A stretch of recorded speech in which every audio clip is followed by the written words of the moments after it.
Então eu te convido a abrir no livro de Juízes, no capítulo 2, a partir do versículo 1. Glória a Deus. Todos acharam? Então vamos ler. Juízes 2, versículo 1. Subiu o anjo do Senhor de Gilgal a Boquim e disse: do Egito vos fiz subir e vos trouxe a terra que sob juramento havia prometido a vossos pais. Eu disse: nunca invalidarei a minha aliança convosco. Vós, porém, não fareis aliança com os moradores dessa terra. Antes, derribareis os seus altares. Contudo, não obedeceste à minha voz. O que é isso que vocês fizeram? Pelo que também eu disse: não os expulsarei de diante de vós, antes vos serão por adversários, e os seus deuses vos serão laços. Sucedeu que, falando o anjo do Senhor essas palavras, todos os filhos de Israel levantou o povo a sua voz e chorou. Daí chamaram a esse lugar Boquim e sacrificaram ali ao Senhor. Havendo Josué despedido o povo, foram-se os filhos de Israel, cada um a sua herança, para possuírem a terra. Serviu o povo do Senhor todos os dias de Josué e todos os dias dos anciãos que ainda sobreviveram por muito tempo depois de Josué, e viram todas as grandes obras feitas pelo Senhor a Israel. Faleceu Josué, filho de Num, servo do Senhor, com a idade de 110 anos. Sepultaram-no nos limites da sua herança em Timnat-Heres, na região montanhosa de Efraim, ao norte do Monte Gaás. Foi também congregada aos seus pais toda aquela geração. E outra geração após eles se levantou, que não conhecia o Senhor, nem tampouco as obras que fizera Israel. Até aqui está bom, mas por favor, não feche a Bíblia. E para outros, não desligue a Bíblia, né? Porque agora a gente tem que falar assim: abra a sua Bíblia ou ligue a sua Bíblia. Mas está valendo, a palavra de Deus igual. Glória a Deus. Amados,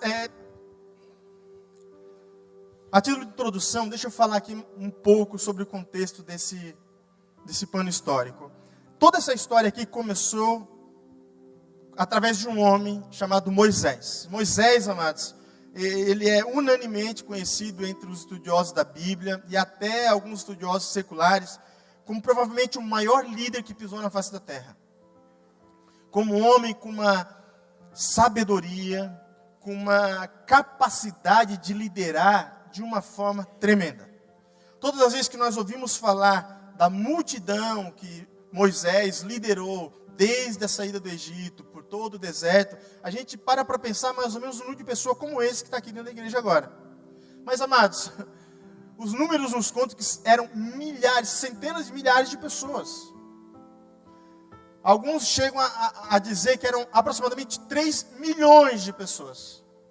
Outros, aproximadamente 2 milhões de pessoas. Mas é um número muito grande.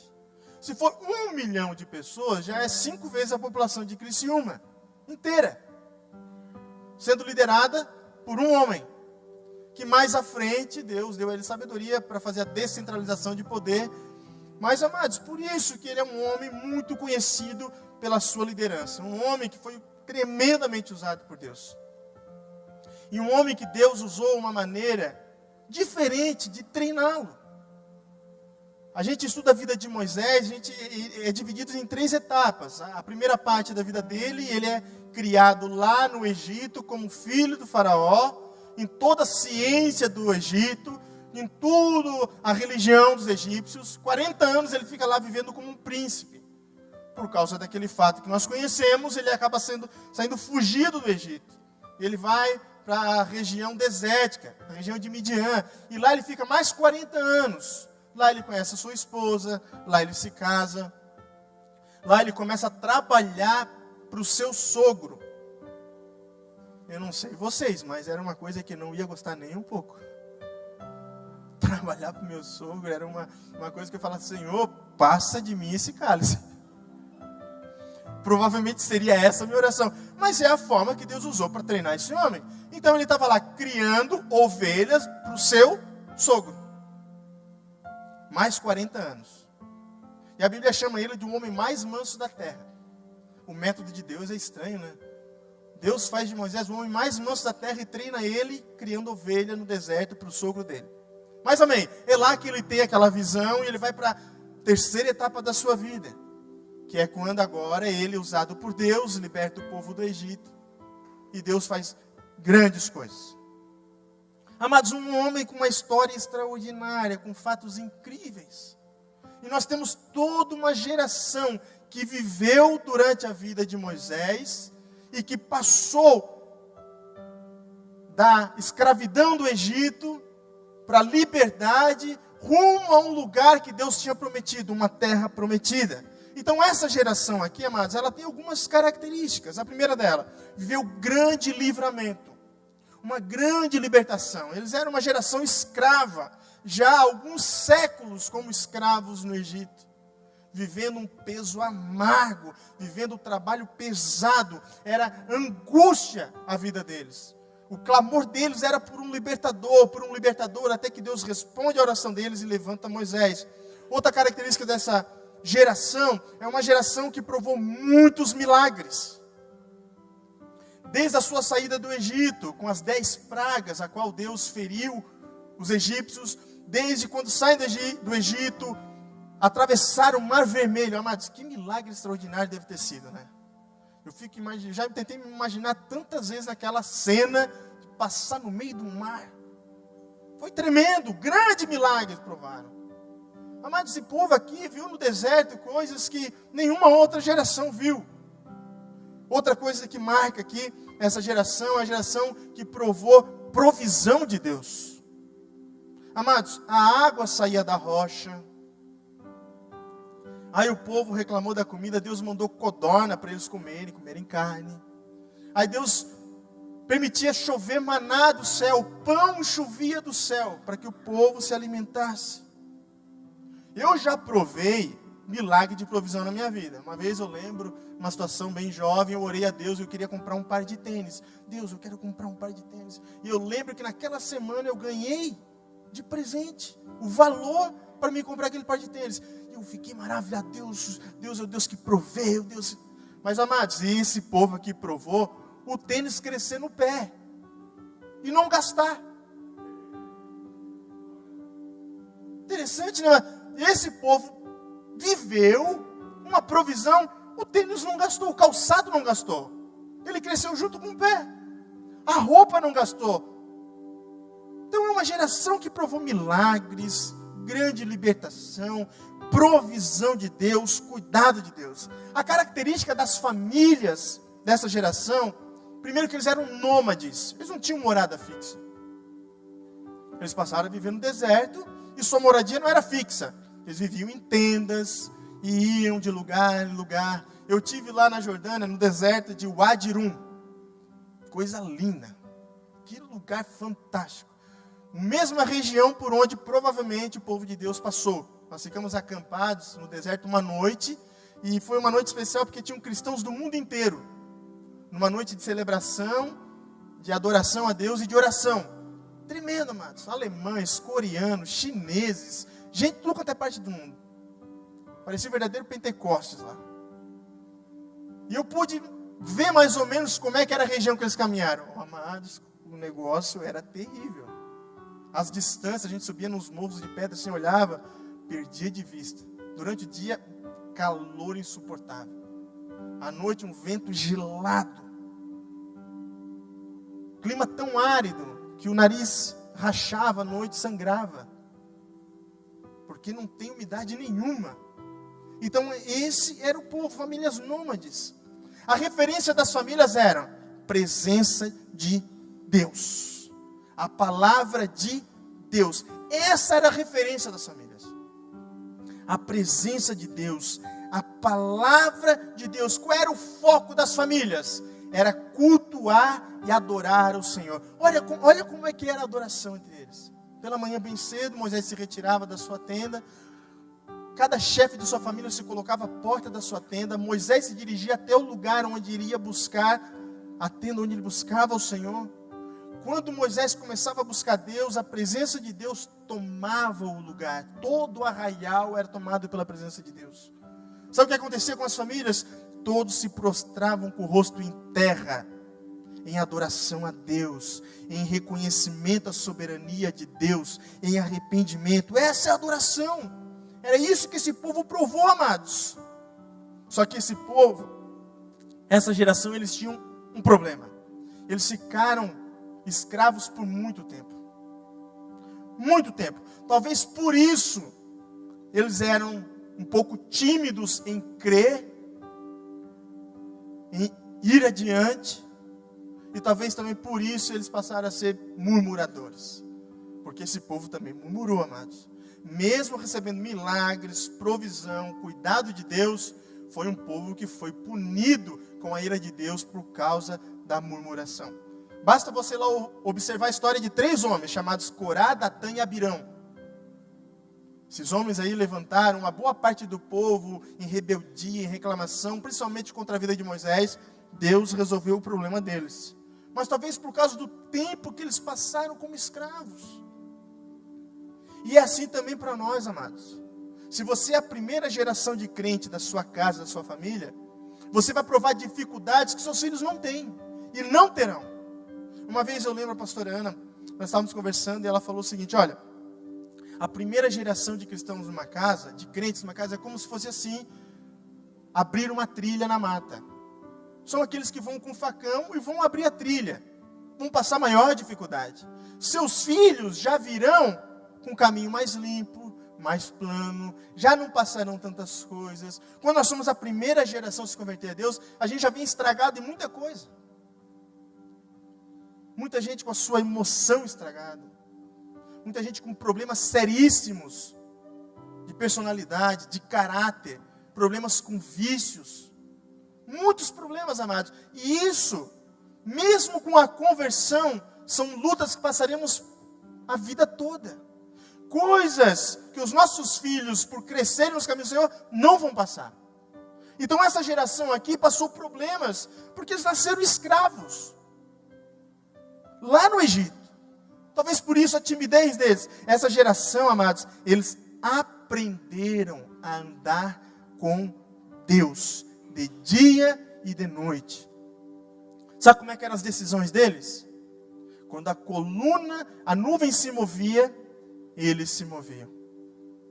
Quando Deus se movia, eles se moviam. Deus era total referência deles.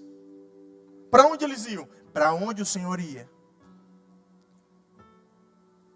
O que eles faziam? O que o Senhor direcionava a fazer. Essa era a referência total dessa geração. Moisés conclui, amados, a sua missão como um vencedor.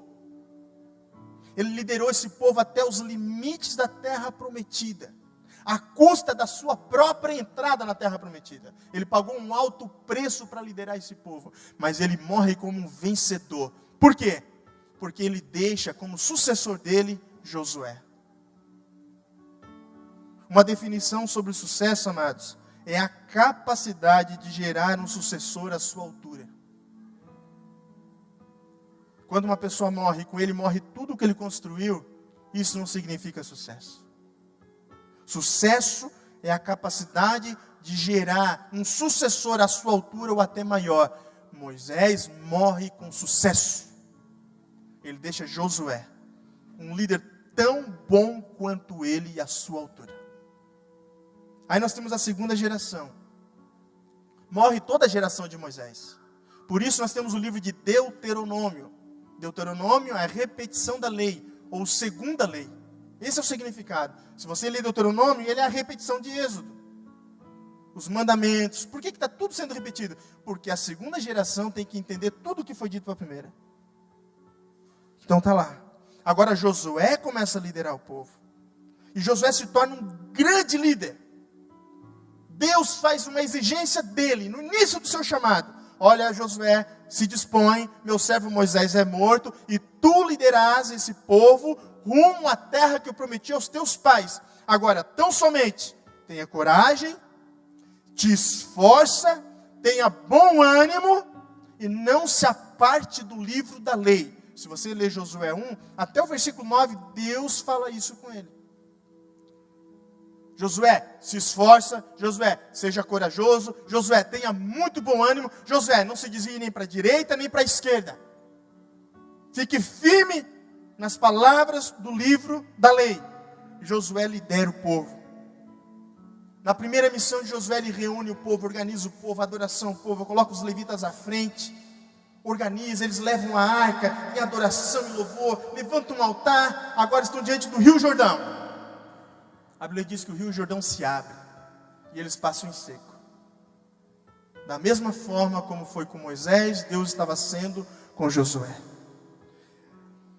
Josué vai à frente e ele vai lá e conquista Jericó, uma cidade totalmente fortificada e considerada intransponível suas muralhas. Pois sem colocar a mão na espada, sem pegar em uma lança, toda aquela muralha vem abaixo. Por causa da confiança e da fé que esse homem tinha em Deus. Se você quer ver as conquistas de Josué, leia o capítulo 12 de Josué. Está lá a lista de todos os reis que Josué conquistou. Uma lista de todos os reis que Josué conquistou. Numa outra batalha, para ele conseguir vencer a batalha, ele faz uma oração ousada: Senhor, que o sol se pare, que a lua se pare. E a Bíblia diz que o sol parou, coisa que dá dó na cabeça dos cientistas até hoje. Mas aconteceu.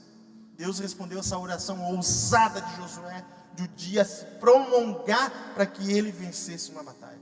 Agora, quais são as características dessa geração de Josué? A primeira dela, é uma geração de conquistas. Uma geração de muitas batalhas, mas de muitas vitórias. Uma geração corajosa, liderada por um líder corajoso. É uma geração que nasceu no deserto, mas estava focada em Canaã. Nasceram no deserto, um lugar sem provisão, um lugar difícil, mas o foco deles estava em Canaã. Ou seja, é uma geração que estava nesse mundo, mas a cabeça deles estava no céu. Assim como Canaã significava para eles a terra prometida, Canaã para nós significa Nova Jerusalém. Eles nasceram nesse mundo, mas a mente deles estava no céu. Eles não estavam com os olhos nas coisas dessa terra, eles estavam com os olhos em Canaã. A geração de Josué, amados, cresceu e conviveu com uma geração que tinha problemas de incredulidade, tinha problemas porque eles eram medrosos muitas vezes, mas eles não se contaminaram. Foi uma geração que conseguiu ser melhor que seus pais. É uma geração que viu a rebeldia dos seus pais, a teimosia dos seus pais, a murmuração dos seus pais, a falta de fé muitas vezes dos seus pais. Mas eles se tornaram melhores do que seus pais. Corajosos, crentes, fiéis, homens de batalha, homens de vitórias e de conquistas. Foi uma geração que não somente viveu de milagres que ouviu seus pais contar, mas uma geração que viveu seus próprios milagres. Quando eles falavam do Senhor, eles não tinham somente os feitos. O Deus dos meus pais foi o Deus que abriu o mar vermelho, o Deus que deu o maná. Não, eles tinham as histórias deles. Eles viveram os milagres deles. Eles tiveram as experiências deles. Eles não ficaram encostados na experiência dos seus pais. Filhos de crente, a experiência do seu pai não passa para você. Você tem que ter as suas. Filhos de crente tem que se converter. Filhos de crente tem que aceitar Jesus. Filhos de crente tem que nascer de novo. Filhos de crente tem que provar o Deus que seus pais viveram por si só.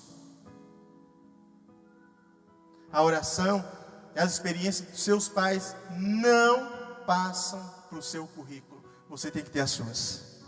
E esse povo aprendeu e teve as suas experiências. Era um povo que temia a Deus e adoravam ao Senhor. O texto que nós lemos fala de uma terceira geração. E essa transição é que os problemas aconteceram. Nessa geração de Josué, o problema deles foi, se você ler o capítulo 1 de Juízes, você vai ver qual foi o problema deles. Tinha um mandamento de Deus claro: vocês vão possuir a terra prometida. Não façam acordo com nenhum povo que está lá. Vocês vão expulsar todos aqueles povos. Não é para deixar nenhum. Vocês não vão fazer acordo, vocês vão ter pacto com ele, vocês não vão ter aliança com eles, vocês não vão casar com as mulheres daquele povo, vocês não vão fazer negócios com ele. Tirem eles de lá. Vocês não vão se misturar. Mandamento claro. O povo conquistou, capítulo 1, a divisão das terras. Até que as famílias eram nômades, não tinham morada fixa.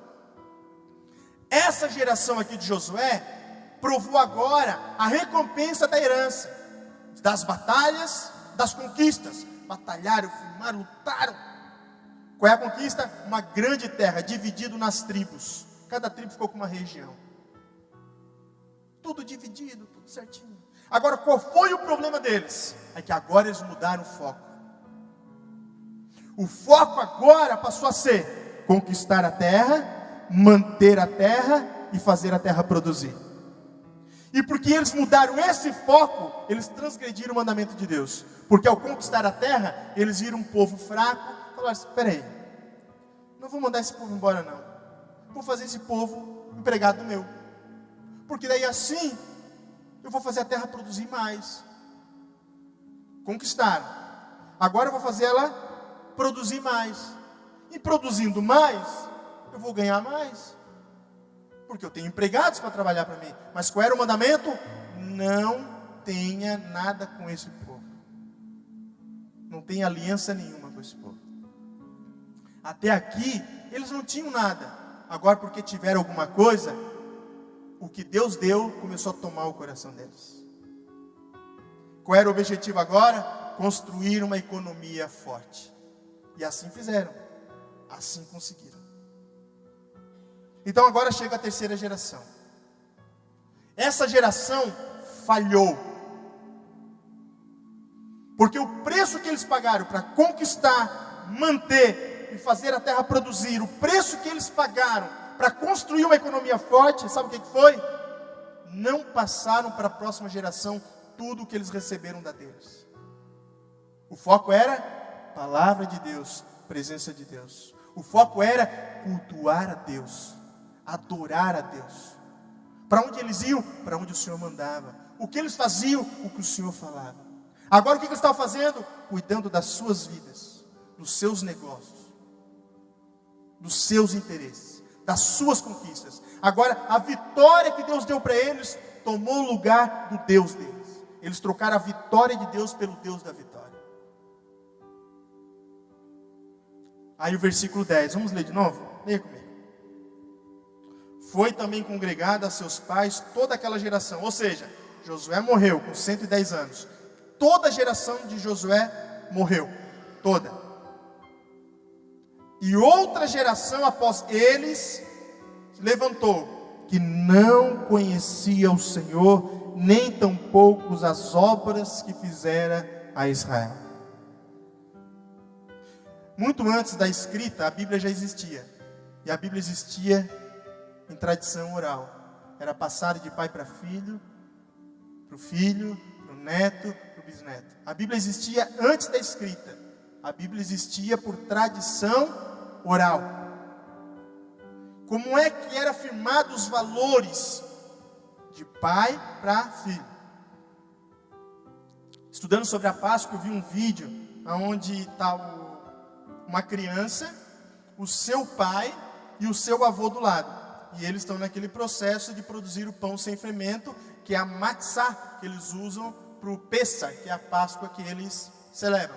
Então estava lá o pai ensinando o filho e do lado do avô observando certinho.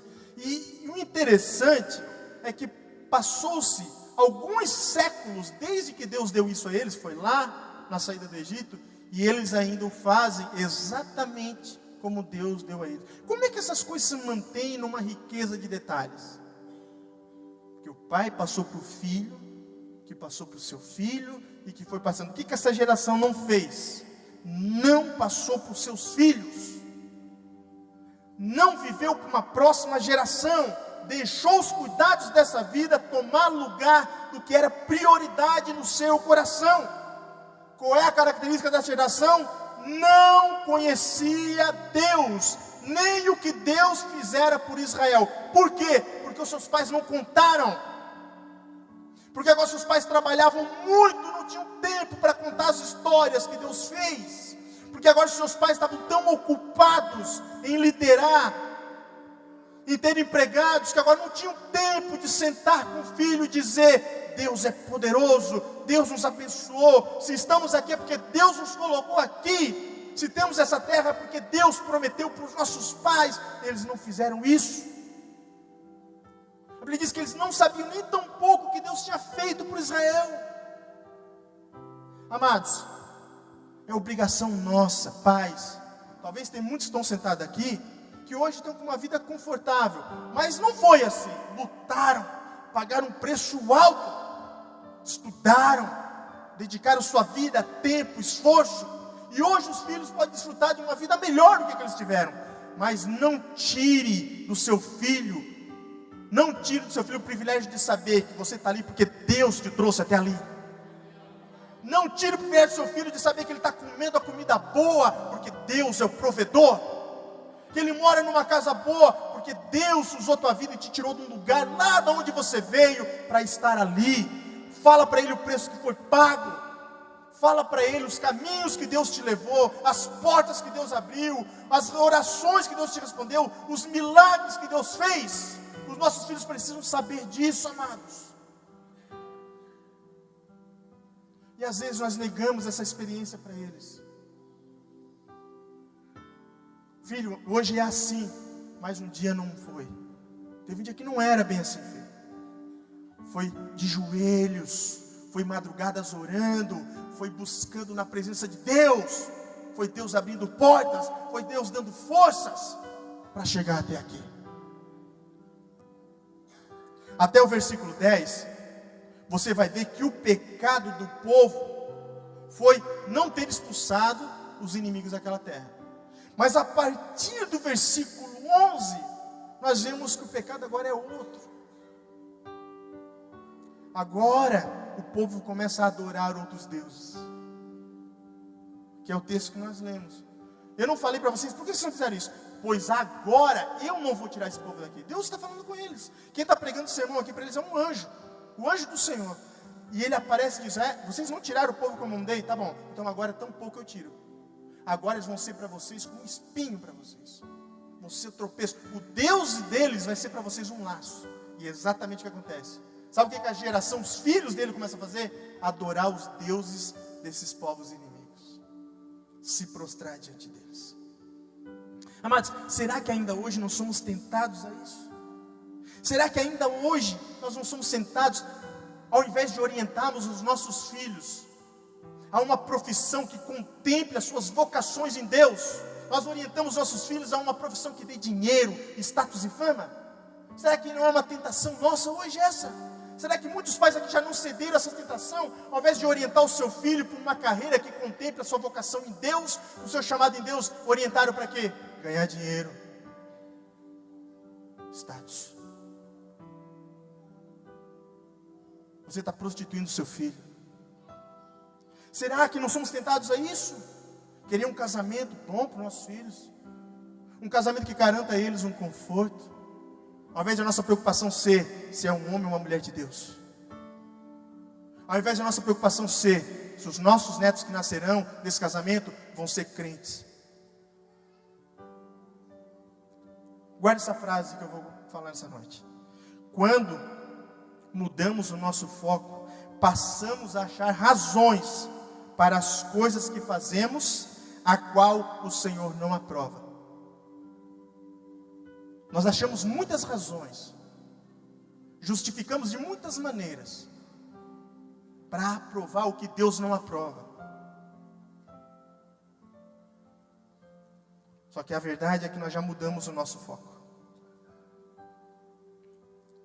Amados, deixa eu compartilhar aqui com vocês o que essa geração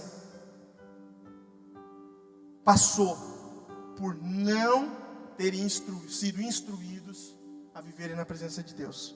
Vou passar aqui para vocês, olha só. No versículo 11 em diante, o texto diz que eles começaram a adorar Baal e Astarote. Baal, o deus da provisão, dava chuva, plantação boa, conforto. E Astarote era a deusa da fertilidade, que de alguma forma está ligada à sexualidade e prazeres carnais. Então, qual foi o maior pecado dos filhos dele? Eles se entregaram aos prazeres desse mundo. Porque o coração deles não foi preenchido com Deus, com os valores de Deus, com os princípios de Deus. Algo tomou o coração deles. Nossos filhos nunca vão ser isentos de alguma coisa. Ou enchemos de Deus, eles vão ser cheios de outra coisa. O coração dos nossos filhos nunca vão ser vazios. O coração do crente nunca é vazio. Ou ele é cheio do mundo, ou é cheio do céu. Ou é cheio da palavra de Deus, ou é cheio de porcaria. Ou é cheio de fé, ou é cheio de incredulidade. Não dá para ser neutro nessa história. Ou servimos a um Senhor, ou a outro. A palavra de Deus é bem radical e clara quanto a isso. Então nós temos aqui alguns pontos que nós observamos no texto que marcou essa geração. O primeiro deles, versículo 11 e 13. É uma geração que não mais tinha um compromisso com a aliança do Senhor. Eles passaram a cultuar, prestar culto a outros deuses. Abandonaram totalmente a aliança com Deus. Amados, a maior tragédia que um homem de Deus, uma mulher de Deus pode viver na sua vida é que as suas futuras gerações abandonem a aliança com Deus. Na minha opinião, essa é a maior tragédia que um homem e uma mulher de Deus pode ter na sua vida pessoal. Ter gerações futuras que não têm aliança nenhuma com Deus. E é exatamente o que essa geração começa a mostrar. Sem reverência nenhuma, sem temor nenhum no seu coração. Passam simplesmente a viver para os seus prazeres, para as suas conquistas. Em segundo lugar, essa geração enfrenta várias consequências. O versículo 15 desse capítulo diz o seguinte: que a mão do Senhor era contra eles. Quando eles iam enfrentar uma batalha, um exército inimigo, a Bíblia diz que Deus era contra eles. Amados, a Bíblia diz que eles provavam grande angústia dominava o coração deles. Olha só, uma coisa é ter o diabo como adversário. A Bíblia diz: resistir o diabo e ele fugirá de vós. Glória a Deus. Sobre nós está a autoridade. A Bíblia diz: quem é de Deus maligno não toca. Ponto final. O diabo não tem poder contra um simples crente na presença. Não tem como. Está limitado o poder dele. Totalmente. Tem a nossa carne como inimiga? Até aí está. A Bíblia diz: fugir da aparência do mal. Andar em espírito e não cumprireis com a concupiscência da carne. Glória a Deus. Agora, quando é Deus o nosso inimigo? Quem é que nos livra? Hebreus 3,15 diz o seguinte: horrenda coisa é cair nas mãos do Deus vivo. Pois esse povo estava experimentando exatamente isso. Era Deus que estava contra eles. Não era só o diabo, não era só a sua carne, não era só a sua corrupção, não era só a sua natureza caída. O próprio Deus estava pesando a mão contra eles. A Bíblia diz claramente: a mão do Senhor era contra eles. Amados, essa geração estava experimentando um juízo de Deus por conta da negligência dos seus pais. Terceiro lugar, versículo 18 e 19 mostra que esse povo passou a ser inconstantes em todos os seus caminhos. A Bíblia diz que Deus levantava um juiz, um homem, uma mulher de Deus, com espírito de liderança, com uma palavra de Deus, e ele vinha, exortava o povo, instruía o povo se voltava para Deus, o povo se arrependia, Deus sarava o povo, Deus perdoava o povo começava a ficar bem de novo, aí o povo começava a prosperar, a ter os seus negócios. Aí o que o povo fazia? É mais a nossa história aqui. O cara chega na igreja falido, cheio de dívida, aí começa a buscar Deus. Deus tem misericórdia, Deus perdoa, restaura o casamento, os filhos ficam uma bênção, consegue pagar suas contas, aí os negócios começam a dar certo de novo, começa a prosperar. Tinha vendido seus carros, compra o seu carro de novo, aí compra a casa na praia de novo, aí tem dinheiro na conta de novo. Aí sabe o que faz? Não, em todo culto para quê? Só não, eu tenho que viajar. Verão, não, eu tenho meus planos para o verão, não vou para retiro. Se tivesse numa ruim, duvido se não estava. Se tivesse sem dinheiro, duvido se não estava em todo culto. Por quê? É a nossa natureza, meu amigo. Quando tudo está bom, a gente tem a tendência de dizer assim, não preciso tanto de ti, Deus. Agora quando as coisas estão ruins, o filho está doente, o casamento está com problema, a empresa não vai bem, não tem tanto dinheiro sobrando. Meu amigo, até as reuniões de oração são mais cheias. É a história do povo de Deus. É a novela cristã, meu amigo. Se você ler o livro de Juízes inteiro, essa é a história do livro de Juízes. Por conta do quê? De uma geração que não conhecia Deus. Amados, esse povo se tornou inconstante. Era só melhorar um pouco, virava as costas para Deus. Deus perdoava. Tendo uma coisa, Deus tem misericórdia. Deus conhece nossas fraquezas. Deus nos perdoa sempre, amados. Sempre, sempre, sempre. E em terceiro lugar, ou melhor, em quarto lugar, o povo não mais se deixou tratar, tornou seu coração duro. Olha o versículo 19. Diz a Bíblia ali, que eles recusavam abandonar suas práticas, eles recusavam a deixar o seu caminho obstinado de fazer o que era errado para Deus. Amados, esse é o pior estágio que qualquer homem ou mulher de Deus pode se encontrar. É a hora que a palavra não mais constrange. É a hora que o pecado não mais entristece. Amados, quando chega esse estágio, só um verdadeiro milagre do Senhor. Obrigado, pastor. Só um verdadeiro milagre do Senhor para quebrar esse coração, amados.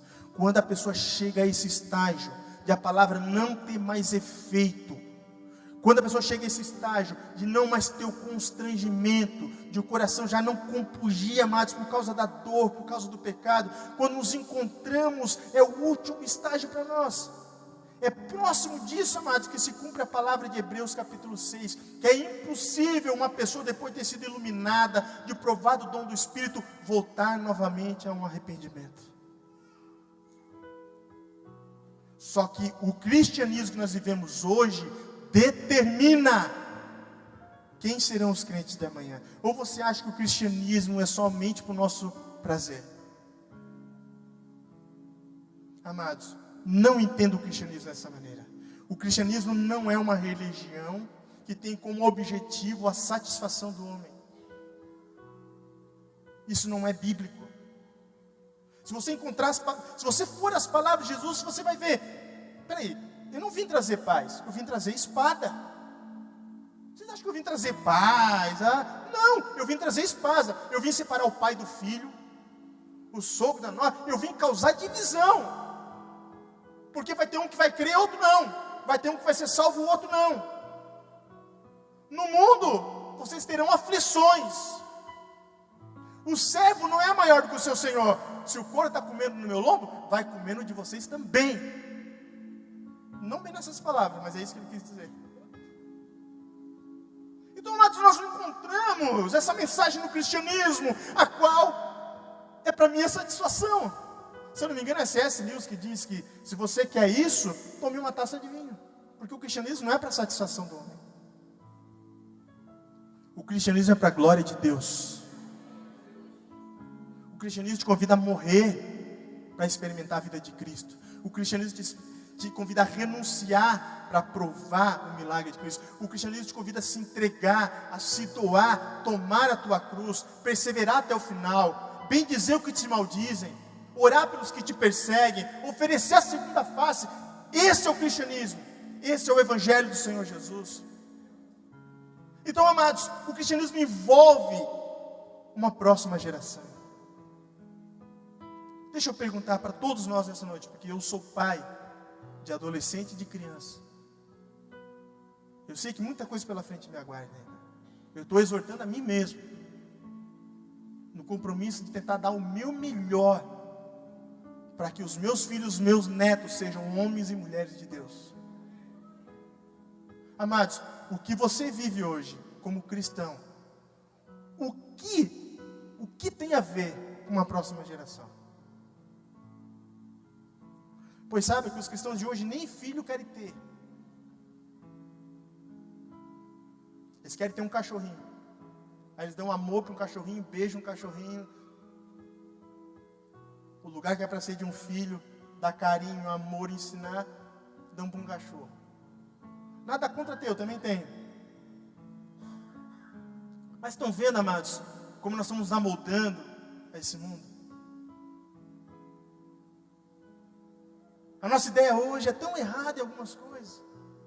Eu só posso me casar o dia que eu tiver um apartamento, o dia que eu tiver uma casa, o dia que eu tiver formado, o dia que eu tiver bem financeiramente. Por isso está um bando de jovens presos no pecado. E não conseguindo ser usado com autoridade na mão de Deus. Porque não consegue manter uma vida santa por muito tempo. Meu amigo, quando eu noivei, meu salário aqui na igreja era R$500. Aí naquele mês que eu noivei, eu tive um aumento de salário, ficou R$800. Noivei com R$800. Não tinha festa para dar para todo mundo, noivei aqui na igreja. Chamei a família tudo, pedi a filha a filha do meu sogro em casamento aqui no culto. Agradei todo mundo, pelado, sem dinheiro. Mas eu acreditava que Deus ia me prover. Eu tenho coisas hoje que eu nem imaginei ter na minha vida. Eu vivo situações que eu nunca, nas melhores hipóteses, imaginei viver. Mas eu faço questão de deixar claro para meus filhos de onde veio. Amados, o que você vive hoje, que tem reflexo na próxima geração. Pois saiba que você não é neutro. Tanto o bom quanto o mal que você faz, o bem quanto o mal, vai refletir diretamente na próxima geração. Deus quer levantar homens e mulheres que lutem com coragem para construir algo sólido, que quando partirem aquilo vai perpetuar e vai continuar abençoando muitas outras vidas. Deus quer que pessoas deixem legados como Moisés deixou, a ponto de Josué se inspirar na vida dele todos os dias e vencer todas as batalhas que venceu. Deus não quer que vivamos como Josué viveu. Venceu, foi vitorioso, provou um milagre na sua vida, provou a concretização de um sonho na terra prometida, mas não se preocupou em deixar uma próxima geração tão crente quanto ele. Ele achou que simplesmente a provisão de Deus era suficiente. Não era, pois foi justa a provisão de Deus que tomou o lugar de Deus no coração da próxima geração. Entenda, não é uma pregação contra os empreendedores, os empresários, não. Você sabe muito bem que dá para ganhar dinheiro tendo Deus como prioridade. Agora, não dá para conquistar pagando o preço alto de perder os nossos filhos. Nem ministério dá para ter à custa dos nossos filhos. Amados, Deus quer levantar uma segunda geração, uma terceira, uma quarta, uma quinta, tão crente quanto nós. Mas entenda uma coisa, é um preço alto a pagar. É um preço alto a pagar. E esse preço não está incluso somente cultos. O culto tem uma importância de 10%. 10% na construção do caráter e da vida espiritual de uma próxima geração. 10%. Os outros 90%, quem tem o papel fundamental nisso é liderança e paz. Essa liderança, amados, Deus está ensinando muitas coisas. Nós queremos ser uma liderança que quando estivermos lá na nossa idade, vamos poder olhar e dizer, a igreja funciona tão bem quando a gente não está. O que você faz hoje, se você deixar de fazer, se você faltar, vai continuar? Que isso seja o balizamento para tudo o que fazemos.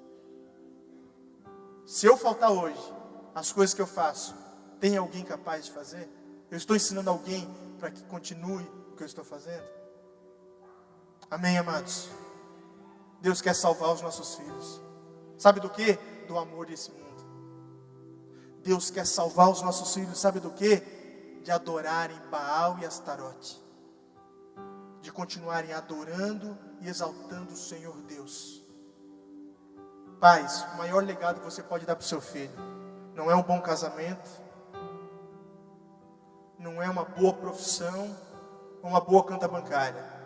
É o seu filho temer e amar o Senhor Deus.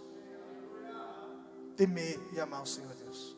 Liderança da igreja, o melhor legado que nós podemos deixar não é a igreja bonita, com cadeiras bonitas, com um ar-condicionado bom. É uma igreja que vai continuar tão bem quanto quando nós estávamos. Amém?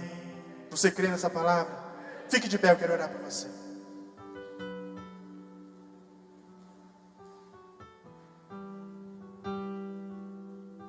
Essa noite é uma noite especial, uma noite em que podemos celebrar a ceia do Senhor.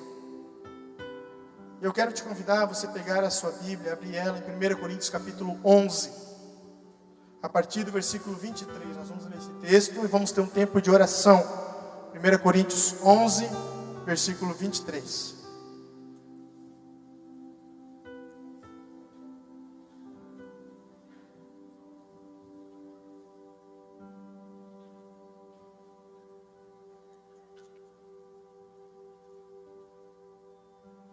Primeira Coríntios 11, 23, está escrito assim: porque eu recebi do Senhor o que também vos entreguei, que o Senhor Jesus, na noite que foi traído, tomou o pão, e tendo dado graças, o partiu e disse: isso é o meu corpo que é dado por vós, fazei isso em memória de mim.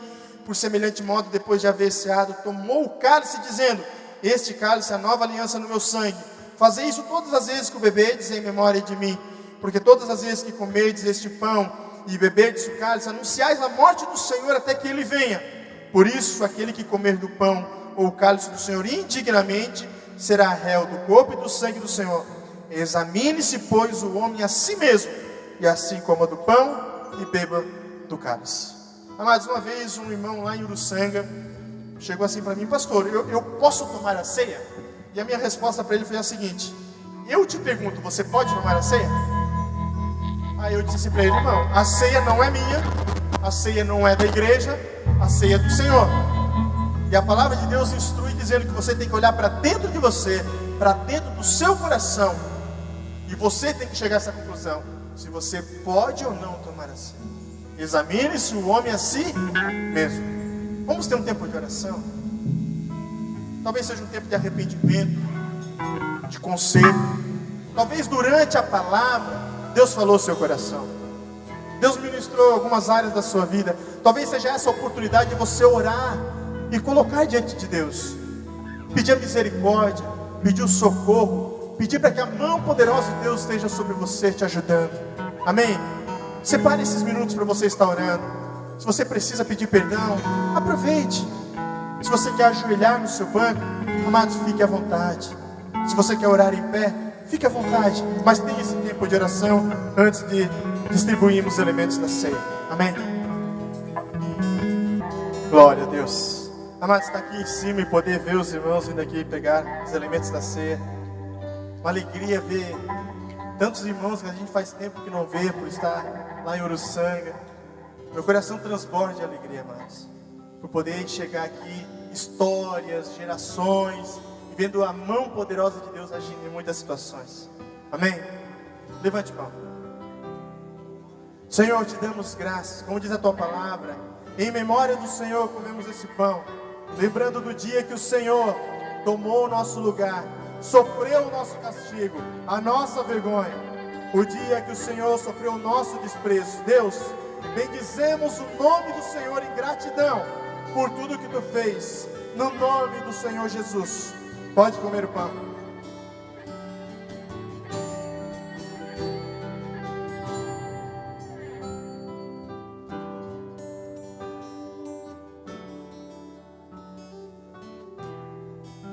Glória a Deus. Levante o cálice. Senhor, te damos graças, porque a tua palavra diz que é o alto e bom preço o Senhor pagou para nos comprar. E hoje podemos dizer que somos teus, porque o Senhor não comprou a preço do teu sangue. Cálice esse que representa, meu Deus, o perdão dos nossos pecados, o novo e vivo caminho que foi nos aberto até a tua presença. Em memória do Senhor, Pai, nós lembramos o dia que o sangue inocente foi derramado e o Senhor tomou sobre si as nossas dores, o nosso castigo, e o Senhor levou sobre si os nossos pecados. Amados, antes de tomar, eu quero que você troque no máximo com 3 irmãos. Fale algumas palavras de bênção para a vida dele e troque com o seu irmão antes de tomar.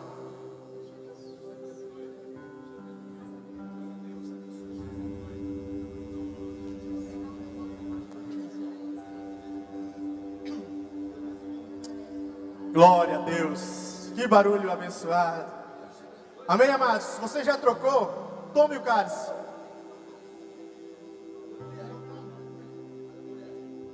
Faça o seguinte, coloque esse copinho em cima do seu banco e vamos aplaudir o Senhor.